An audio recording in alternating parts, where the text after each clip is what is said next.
Nelson Mandela గారు, ఈ మధ్యనే ఓ పాస్టర్ గారు చెప్తుంటే విన్నా నేను కూడా. నెల్సన్ మండేలా గారు ఆయన 27 సంవత్సరాలు జైల్లో ఉన్నాడు. తెలుసా నెల్సన్ మండేలా? ఎంతమంది తెలుసండి? ఒకవేళ తెలియకపోతే ఒక చిన్న మాట చెప్తాను.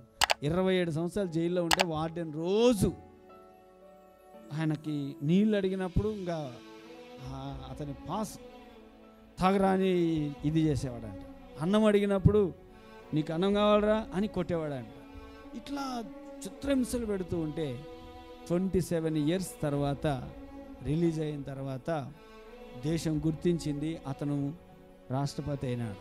అయిన తర్వాత ఇప్పుడు పెద్ద పెద్ద విఐపీలు అందరూ పెద్ద పార్టీ అరేంజ్ చేశారు. అంతే, ఇంకా పెద్ద రాష్ట్రపతి అయినాక మళ్ళా ప్రమాణ స్వీకారం అయిపోతేనే భోజనం ఉంటుంది కదా. మామూలుగా మనం ఏదైనా పెళ్ళి లేకుంటే బర్త్డే చేస్తేనే ఏం చేస్తాం, ఏదో ఒకటి చేస్తాం కదా. మరి ప్రధానమంత్రి రాష్ట్రపతి అయినాడు. ఆయన అయిన తర్వాత ఎందుకు ఏర్పాటు చేస్తుంటే అప్పుడు ఒక కొద్ది నిమిషాలు ఈయన మాట్లాడుతూ ఉన్నాడు. దానికి ఈ నెల్సన్ మండేలా గారు ఆ వార్డెన్కి కూడా ఇన్విటేషన్ ఇచ్చారు. హల్లెలూయా.